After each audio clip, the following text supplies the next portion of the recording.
তো দেখা গেছে সকালে আমি ভাতের জল চাপাই দিয়েছি, এবার ভাতের জল গরম হয়ে গেছে তাই আমি চাল দিয়ে দিয়েছি। এবার দেখো জল গরম মানে ভাতটা ফুটছে, ফোটার পরে এবার কুকারে জল দিয়ে দিয়েছি, ডাল বসাবো বলে ডালও দেওয়া হয়ে গেছে এইদিকে। তো আমাদের বাড়িতে যেসব রান্না হয়েছে সেসবই তোমাদের সাথে শেয়ার করছি। তো আমি হলুদও দিয়ে দিয়েছি, এবার পরিমাণ মতো নুন দিয়ে দেবো, ঠিক আছে। নুনও দেওয়া হয়ে গেছে, তো একটু কম হয়েছে তার জন্য আমি আরেকবার দিয়ে দেবো।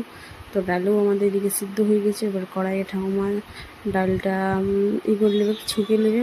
ডাল ছোকা মানে হয়ে গেছে, এই যে দেখছো ডালটা ছোকা হয়ে গেছে। এদিকে ডাল হয়ে গেছে, এবারে কড়াইয়ে বসাবে শাক। তো ঠাকুমা শাকগুলোকে ভালো করে বাছিয়ে দিচ্ছে, কুলাখাড়া শাক যেগুলো খেলে খুব রক্ত হয়, সেগুলো আমাদের বাড়িতে খুব মানে। তো ডাল হয়ে গেছে, শাক হবে একেবারে, শাকগুলো আমি বসিয়ে দিয়েছি। এবারে ঠাকুমা রান্না করবে শাক। তো শাকগুলো হয়ে গেছে সিদ্ধ। এবারে কড়াইয়ে রসুন দিয়ে দিয়েছে, লঙ্কা দিয়ে দিল। এবার শাকগুলোকে ভাজে নেবে, শাকগুলো ভাজা হয়েছে। এবারে দেখো ঠাকুমা বানাচ্ছে, শাকগুলো ভাজা হলো। ভাজা হওয়ার পরে এবার পোস্ত বানাবে। তো কড়াইয়ে তেল দিয়ে দিয়েছি, পেঁয়াজও দিয়ে দিয়েছি। তো পেঁয়াজগুলোকে ভাজছে এখন, কারণ পেঁয়াজ না ভাজা হলে তো ভালো লাগে না, একটু করে। তো পেঁয়াজগুলো ঠাকুমা ভালো করে লাল লাল করে ভেজে নিচ্ছে। তো তোমরা তখন দেখতে থাকো ভিডিওটাকে স্কিপ করো না। এই যে পেঁয়াজটা ভাজা হয়ে গেছে, পেঁয়াজটা ভাজার পর আলুগুলো দিয়ে দিচ্ছে। তো আলুগুলো এবার একটু ভাজবে ভালো করে। তো দেখছো আলুগুলো দিচ্ছি, আলুগুলো একটু ভাজবে ভালো করে। এই যে ঠাকুমা রান্না করছে, আমি তরকারি পাতি রান্না করতে পারি না তো ভালো করে, তো ঠাকুমা রান্না করছে।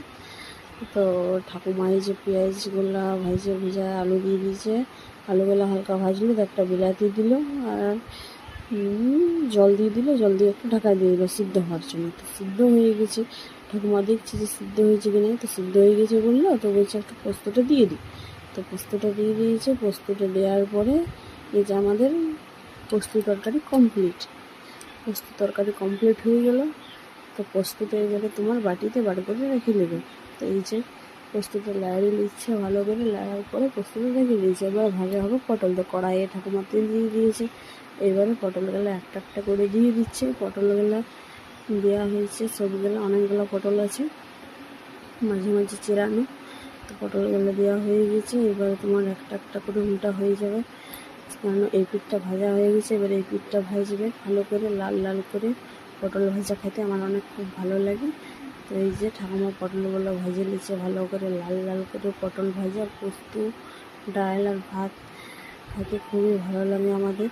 তো এই যে পটলগুলো ভাজা হচ্ছে,